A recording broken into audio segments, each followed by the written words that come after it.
AI trade has been driving the markets for the better part of the last 2 years. At this point, there are lots of questions swirling, though. The first part of that would be whether the CapEx spending is too much and whether the revenues will ever show up for the hyperscalers. The second part is, will AI actually disrupt or destroy lots of businesses and jobs that are out there? Joining us right now is someone who has lived through technology revolutions in the past. John Chambers is the former CEO of Cisco. He's now the chairman emeritus. He's also the CEO of JC2 Ventures and a longtime friend of the show as well. And John, welcome. It's great to see you this morning. Becky, it's a pleasure to be with you. You've asked about 5 or 6 questions, and I look forward to tackle them in whichever order you would like. Okay, just for your audience. Let's start this out, John, just by kind of recognizing where we are. There are some people who think we're in a bubble, that it could burst. There are others who think that this is a revolution that's here to stay.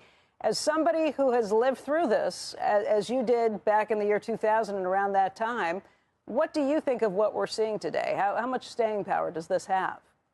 I think it has tremendous staying power. It will be the determining point of market and profitability and productivity for the next decade. It will be probably 5 times the speed of the internet with 3 times the ending results on it.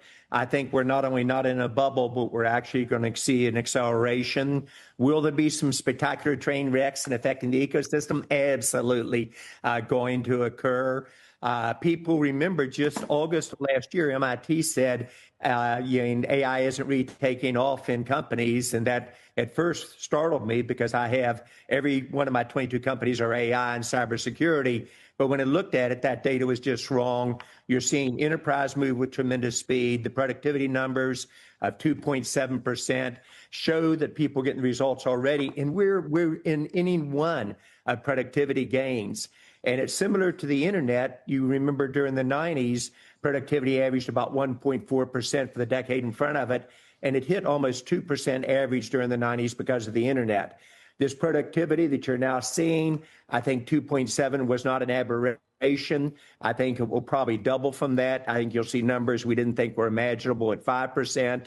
Most CEOs and most companies that I see are planning to drive productivity across workloads, across their company.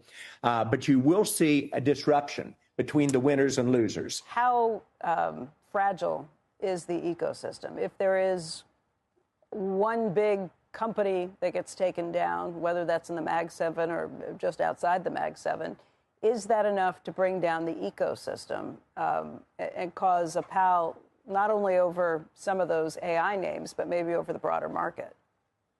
Well, I know that you always want me to have a point of view, and while I may not be right, I do have a point of view on this. I think when you look at the ecosystem, if one of the major ecosystem players trip, they will take down part of their ecosystem with their as well. But the overriding trend is, Becky, just so strong here, the market will come right back from it. Will there be a negative reaction? Absolutely. But this is something that nobody can stop. You look at whoever leads in AI, be it the U.S., be it China, be it India, or U.S. and India working together, will have the strongest economies, the biggest job growth. Profitability is going to be there. Productivity is going to hit numbers we didn't think was imaginable. And you'll see that up in terms of the companies that really lead. But when those train wreck occurs, is the market going to get nervous? Yep. Is it going to be a roller coaster year in the market? Absolutely. It will test your courage at the bottom, and then it'll come whipping back and people get too optimistic. But I think the trend is inevitable. This is a market that is actually going to accelerate growth. The $700 billion does not bother me at all. And I think we're in the early stages of consumption. Only now are our enterprise employees starting to use this productivity tool, very early stage. Does everybody win? No.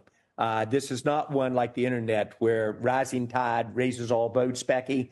There will be tremendous disruption, winners and losers on both sides, but they can change. Just think about Microsoft when they moved with OpenAI. They were way ahead of Google, and people had concern about Google's position. Fast forward 2 years later, their stock is up 64%, and they're challenging the other players. So nobody's not spending money here. You either break away or you get left behind.